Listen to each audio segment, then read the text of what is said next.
Whether you started out your professional wrestling career with wearing a mask or ended up wearing one during one of your runs in the wrestling industry for whatever reason, on this list we're going to be counting down those 10 WWE wrestlers you forgot who once wore a mask.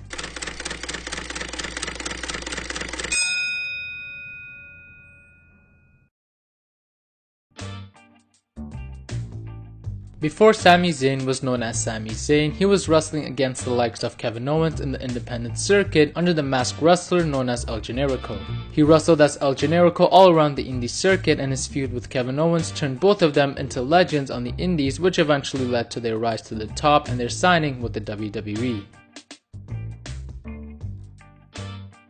Around the mid-90s, The Undertaker was involved in a feud with King Mabel, and during one of their match against each other, The Undertaker received multiple leg drops which resulted in his face being badly smashed up. Shortly after this, Undertaker wore a mask to the ring, and the design itself was just another silver cutout of half of a face, and he too did not wear the mask for too long, just like many others on this list. Alberto Del Rio is a second-generation wrestler. His father was one of the most popular Mexican luchador of all time, Dos Caras, and his uncle was Mil Mascaras, another Mexican legend. But before he was able to break into the WWE and become a world champion, he started out in the Mexican wrestling company known as AAA under the name Dos Caras Jr. while also wearing a mask. Before he became one of the most beloved wrestling characters in the WWE, Daniel Bryan had to fight his way back into the company after being held back multiple times. When he first began his career, he was signed by the WWE and was assigned to their developmental territory, which was called Memphis Championship Wrestling. That's when he would create the American Dragon gimmick that he would later use when he fought overseas. As a wrestler for New Japan Pro Wrestling, Daniel Bryan became known as the American Dragon. He was actually quite successful under this gimmick and kept wearing the mask long after everyone knew who was wrestling under the Dragon moniker. New Japan Pro Wrestling gave many wrestling superstars their big breaks just a short time before they started showing up on WCW Monday Nitro. In fact, one of the biggest wasted talents in WCW was Eddie Guerrero. But before he got to WCW, he was actually becoming a star in New Japan under the wrestling gimmick known as Black Tiger II. He won all kinds of matches and titles during his career there before returning back to WCW in 1996.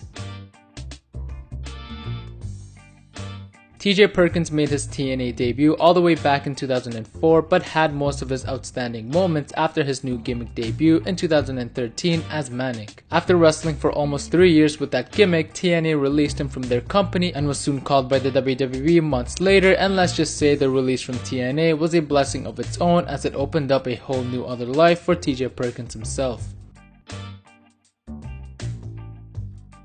Companies like New Japan Pro Wrestling was a source of income for a lot of these young guys like Chris Jericho, and they would appear under different names and with different gimmicks, usually with masks. Super Liger aka Chris Jericho wrestled in New Japan against Koji Kinmoto, and it was the first and last time he ever wrestled in the mask because of how it kept him from seeing. Chris Jericho literally could not see his opponent and screwed up half of the moves in the match.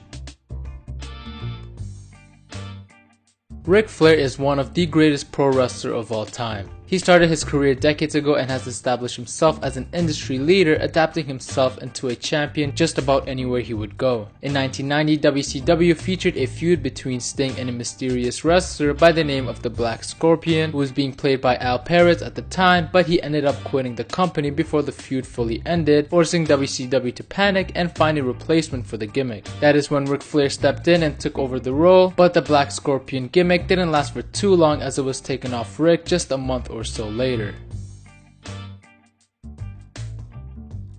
In his time in NXT, Bray Wyatt had a short run with a similar type of mask that The Undertaker wore, which I mentioned before, and the story for Bray kinda goes in the same direction. The reason he wore a mask to the ring was because of a nose injury which he stated on social media after many fans disapproved the idea of him with a mask, and soon after all of this chaos on social media, Bray Wyatt took it off and went back to his normal roots.